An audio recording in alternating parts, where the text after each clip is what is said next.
I'm Matt from MetalWorks. We came up to Art Morrison today to do a tour of the manufacturing facility and have Scott walk us around and show us how everything comes together. Yeah, what we have here, this is kind of the last stage after all the fabrication, everything else. Every chassis comes over for final assembly, hits this table right here. This is really an important procedure. It's our quality control.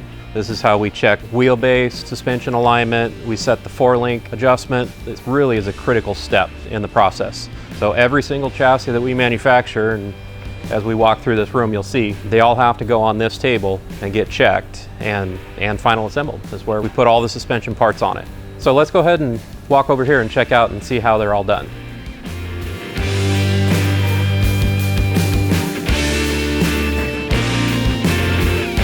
So Scott, we're gonna walk through here and take a look at some of your equipment and frames going together. Yeah, so this is basically the main fab shop where everything gets welded up.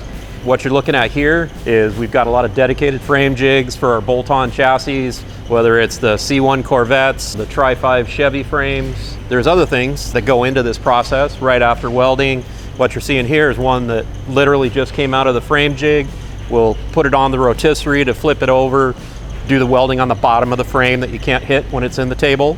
As we walk this way, more frame jigs, and more frame jigs. Here we simply call it the universal frame jig, but if you're building a chassis for something unique, 47 Cadillac, 1950 Packard, we're your guys, we can do it. And this is what you consider the Builder Series chassis. Yeah, if somebody's looking for Builder Series chassis. The reason we call that is we have a ton of versatility. We can do it for almost anything, but it's called a builder's chassis because the builder needs to weld on some body mounts, engine mounts, things like that. We're setting the stance, building the suspension, getting the wheel and tire package figured out, all that kind of stuff, but the builder finishes it off. And those are all based off dimensions provided by the customer or the builder to create that frame rail dimension. Right, and of course we provide an engineering drawing so that you can see it all on paper. We'll email that to you, get your signature on it for an approval and get going. Perfect. This is our new C10 chassis. This here, C2 Corvette chassis. Boy, we've got a lot of bolt-on chassis. We started out with just a Tri-5, then it was the C1 Corvettes. Right now we're up to somewhere in the neighborhood of 15 different bolt-on chassis. Each one of those has its own fixture. That's why they all fit. That's why all the body mounts line up. Every one gets built as a production model.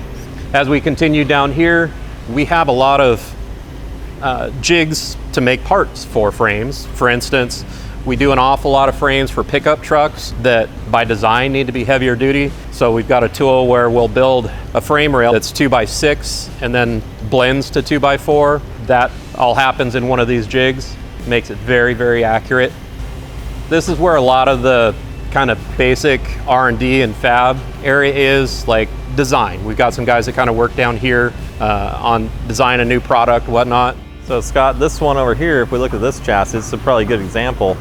This particular jig is very unique as far as it clamps the whole rail down and allows you a weld point to be able to weld and blend those rails together, make a nice true straight frame for like a truck application. For this one it looks like.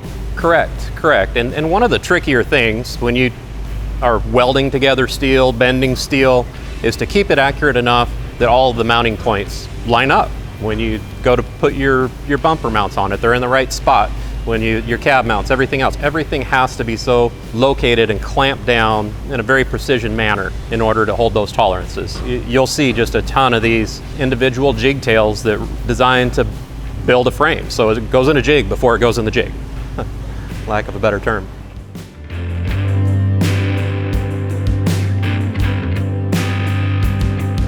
Okay, so we just went over all the frames getting put in the jigs, getting welded up and mocked up. Now it looks like we're over in the machining and fabrication area. Can you explain to me what we have going on back behind us here? Yeah, so this guy right here is brand new to us. This is our latest tube bender. This one is obviously a CNC bender, and its initial purpose was for us to make sway bars. That's something in the past we've always outsourced. We want to be able to make those ourselves, so we have a little bit more control, also the ability to make different sizes, different chassis. We can really do whatever we want now. And this bender here is capable of a whole lot more than that. Incredibly fast, and it's very versatile. It's brand new to us. Doesn't even have a layer of grease on it yet. Sure, so this will help speed up production and accuracy at the same time.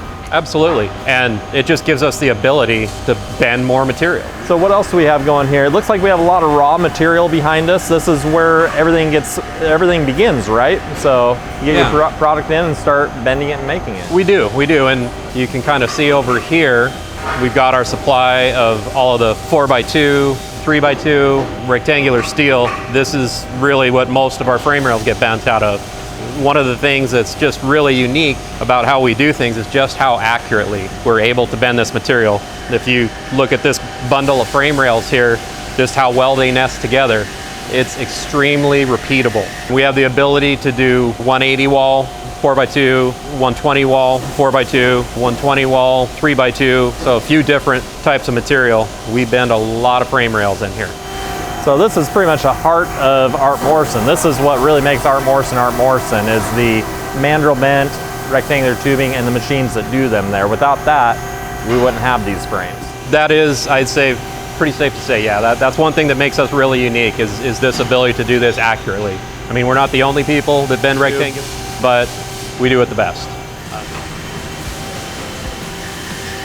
This is where we build all of the independent rear suspension parts, also control arms, all of the tubes. We build a lot of control arms here, an awful lot. Every chassis needs them. When there's independent rear suspension, you got an extra 4 of them on the back also. Those are all pre-bent, pre-machined, and ready for the TIG table, basically. That's just kind of the start of the process right there. What you see here are suspension cross members. Another thing, every chassis's got to have them. But this is kind of how it starts. The 2x4 steel, obviously you see the excess here. They're bent long, that's just part of the bending process. You have to have more material to grab it. This is kind of the first step. We'll take the bent cross member, trim them to dimension. After that you get rack mounts, lower control arm mounts, things like that.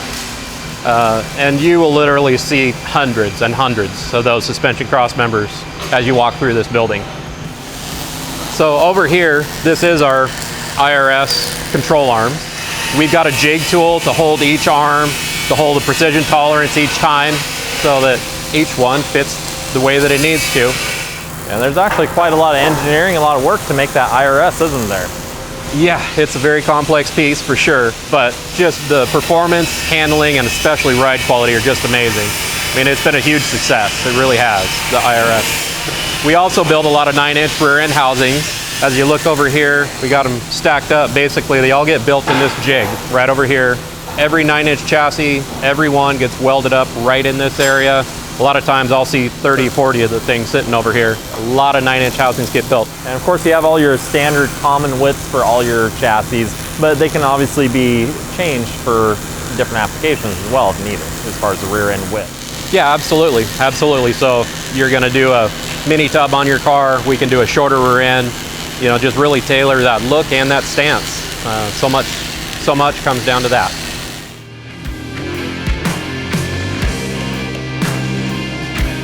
So Scott, you took us through the process of bending the steel and some of the IRS production and rear housing production. Now, it looks like we're moving on to machining. Can you explain to us what's happening in this room here? So we machine a lot of the parts here. These are Corvette C6 knuckles, and the thing with those is when you're not using a Corvette, a lot of times you'll have to change where the steering pivot location is. So what we do is, you see, we machine it and do our own steering arm. We use these on a lot of chassis. It's a very popular setup. We kind of walk down this way. You'll see really a handful of mills in here, all doing different things. This place runs basically, 10 hours a day, 5 days a week, constantly building parts. I mean, this has expanded more than any one thing in this company probably in the last 5 years is our machine shop capabilities. And just the amount of parts that you have to CNC machine, this is a huge deal for you to be able to do all this in-house. Absolutely, absolutely. There's a lot of components to bring all these chassis together. Yeah, I think this is a part that maybe gets overlooked the most when you look at it and you see the finished product, is all the machining that goes into it. There is a lot. We really take a lot of pride in the detail.